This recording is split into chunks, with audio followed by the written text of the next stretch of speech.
what Bellingham was trying to do and what your 9, hey, Mbappé is supposed to do. Look at him. Look at your 9. But look at where he started. He's going to pass his 9 to make a running behind. What are we talking about here? You can't win games like that. It's him again going. Look at where your 9 is. Yeah, I will be upset also. Of course I will be upset. He scores goals, he breaks ankles, he breaks records. But here's the uncomfortable truth. Kylian Mbappé might be Real Madrid's biggest problem. Not because he isn't good, he's world class, but because he might just be the perfect distraction, hiding the cracks underneath. At PSG, he was the king, and still, they won nothing meaningful. And now, with Real Madrid, the same movie might just be playing again, but with a new set. Let's make something clear right from the start. Kylian Mbappé is a generational talent, one of the fastest, most clinical forwards we've seen in decades. At just 25, he's broken records most players only dream of. But what if that's not enough? What if, stay with me now, Kylian Mbappé is not the answer to your club's problems, but the beginning of a new one? Because here's the thing, football isn't just about goals, it's about systems, chemistry, winning trophies that matter. And if you really dig into the numbers, the performances, the exits, the timing, there's a pattern forming, a worrying one. This is Athletic Journal, and today we're going deep into why the most exciting player in world football might actually be slowing down the very clubs he's supposed to elevate. Let's rewind the story. Back to 2017. Monaco had just shocked Europe. Kylian Mbappé was the teenage sensation lighting up the Champions League. Paris Saint-Germain moved quickly, securing him for $180 million, one of the most expensive signings in history. He hit the ground sprinting, literally, blistering pace, sharp instincts, goals, so many goals. From 2017 to 2024, he scored over 250 goals for PSG in all competitions, won multiple League One titles, became a national icon after the 2018 World Cup. But here's the catch. What didn't happen? PSG never won the UEFA Champions League, not once. Despite having the most star-studded squad in Europe, Messi, Neymar, Mbappé, what do they have to show for it on the European stage? One final in 2020. A few dramatic exits, a whole lot of heartbreak. PSG had the talent, the budget, the flash, but when the lights were brightest, they disappeared. And even in the rare games where Mbappé turned up, like his brace against Bayern in 2021, the rest of the team failed to follow. Why? Because PSG wasn't a team. It was a collection of superstars. And Mbappé, intentionally or not, became the gravitational center of that galaxy. Here's where things get really interesting. In football, having a superstar is a double-edged sword. You think you've solved your problems by signing the best player, but often you've just introduced a new one. With Mbappé at PSG, everything changed. The tactics, the media attention, even the club hierarchy. There were rumors, persistent ones, that he had a say in transfer decisions. Coaches came and went, teammates deferred to him on and off the pitch. And while that's not his fault, what club wouldn't treat a Ballon d'Or level talent like royalty? The consequences were clear. Mbappé became the sun, and everything else had to revolve around him. The team's attack narrowed. Players like Neymar, once a global superstar in his own right, began to look peripheral. Messi, the greatest of all time, often found himself wandering for space. But worst of all, it made PSG predictable, reliant, linear. When you build a team around a single focal point, you're brilliant when he shines and hopeless when he's contained. Against top-tier defenses like Manchester City, Bayern Munich, or Real Madrid, the Mbappé-only blueprint fails. And that's the paradox. Mbappé was delivering, statistically, but football isn't basketball. One man can't carry a team through 90 minutes of high press, zonal marking, and elite counterattacks. At PSG, Mbappé had the keys, but no map, no direction, and no system built to win as a unit. Fast forward to 2025, after years of flirting with the idea, Real Madrid finally landed their man, Kylian Mbappé. The Bernabéu erupted, shirts flew off the shelves, headlines screamed, Galactico reborn, and in many ways it made sense. Madrid had just wrapped up another dominant La Liga campaign, backed by a young, hungry core. Vinicius Jr., Jude Bellingham, Rodrygo, Camavinga, Tchouaméni.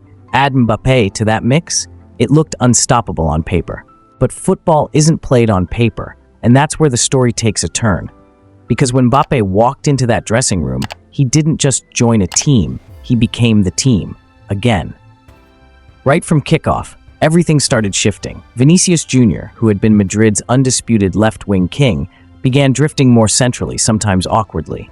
Rodrygo, never quite a guaranteed starter, became a rotation piece. Jude Bellingham, once a free-roaming goal-scoring machine from midfield, now found himself playing deeper, compensating. What was once a fluid, multi-pronged attack began tilting, slowly but noticeably, toward one man, Mbappé. And just like in Paris, the signs were subtle, until they weren't. Let's break it down tactically. Mbappé thrives on the left channel. He cuts in on his right foot, combines, or accelerates past defenders. But that's exactly where Vinicius Jr. operates best. You can't have two alpha wingers on one flank. So either Vini moves to a more unnatural role, or Mbappé does, neither ideal. In the meantime, Bellingham's late runs into the box, his biggest strength, are now competing with a forward who already expects the ball to land at his feet. It's not personal, it's positional. You can't put 5 stars in the same constellation and expect them to shine the same way. Then comes the mental side, the shift in energy. Before Mbappé arrived, this Madrid side had one thing going for it: collective belief. It was about the team, the grind, young stars who wanted to build legacies, not inherit them. With Mbappé comes gravity. Headlines follow him, pressure follows him. Suddenly, it's not about what Real Madrid is doing, it's about what Mbappé is doing at Real Madrid. That matters. It changes the vibe. You may not see it in training, you may not hear it in interviews, but it shows up on the pitch, in subtle hesitations, forced passes, stifled creativity. When you're playing next to a megastar, you begin to question yourself. Do I take this shot? Do I pass to Mbappé? Do I make this run or wait for his move? And the moment that starts happening, your team stops flowing. Does this feel familiar? It should. We've seen this movie before. At PSG, the team bent itself to Mbappé's shape, and it never quite fit. At Madrid, the early signs suggest the same shift is underway. Quiet at first, but unmistakable. And don't get it twisted, Mbappé is doing his part. He's scoring, he's working. But just like in Paris, the goals are coming, and yet the team isn't necessarily better. Madrid used to surprise teams with quick interplays, positional switches, midfield domination. Now they're becoming more direct, more one-dimensional, easy to read, easy to plan against. That's the danger of stardom unchecked. So where does this leave us? Is it all doom and gloom? Is Mbappé destined to be a superstar who can never truly fit into a team system? Not quite. In part 3, we look at the other side of the coin, the hope, the potential, and the hard decisions Madrid must make to make this work. Because while Mbappé might be Real Madrid's problem now, he could still be the key to their greatest triumph if they play it right.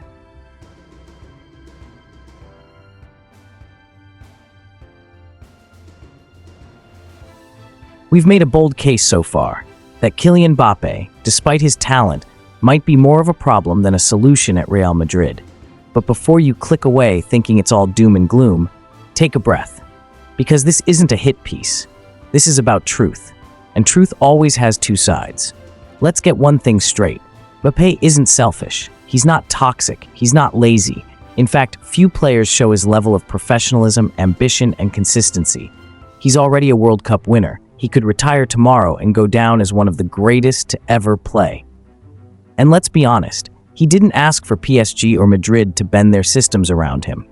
Clubs did that because they were desperate for a messiah, a face, a brand.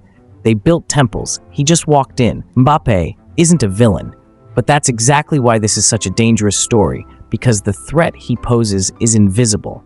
He doesn't have to be toxic to be a problem. The idea of him can unbalance everything. So how do you fix it? How do you make a player as explosive as Mbappé work without burning down the house around him? The answer now lies in the hands of a new figure, Xabi Alonso. The prodigal son has returned. Xabi Alonso, midfield general, Champions League winner, tactical innovator, now stands at the helm of Real Madrid. And unlike Ancelotti's calm flexibility, Alonso brings identity, structure, positional discipline. At Leverkusen, Alonso built one of the most fluid yet organized systems in Europe. A modern approach rooted in classic Spanish control. Wingbacks pushing high, midfielders interchanging, wide forwards cutting inside. but always with balance. Now he must do the unthinkable, bring Mbappé into that system without breaking it. And that starts with one principle. The system must come first, game plan. How Mbappé can fit in. First, structured flexibility. Xabi favors systems where players know exactly where they fit, but can rotate intelligently. If Mbappé plays as a left-sided forward, Vinicius may become a second striker, and Bellingham an advanced central runner. This is doable, but requires positional discipline. Next, Mbappé as a central forward. In Alonso's setup, the idea of Mbappé becoming more of a central striker with freedom to drift left, a hybrid 9-11 role, could mirror what Florian Wirtz or Boniface did at Leverkusen, explosive, but within a tactical frame. That way, Vini keeps his flank, and Bellingham isn't sacrificed. Next, midfield stability. With players like Tchouaméni, Camavinga, and Valverde, Xabi can ensure the midfield isn't overrun, even if Mbappé doesn't always track back. But it means others must cover space, and that has to be coached intentionally, not assumed. And finally, ego management. Xabi isn't a celebrity whisperer like Ancelotti, but he is respected, deeply. His quiet authority comes from having played with the best, Gerrard, Ronaldo, Casillas, Alonso. He knows how to manage stars without being deferential. Football is a team sport, and no matter how fast you are, how many goals you score, or how bright you shine, one man will never be enough.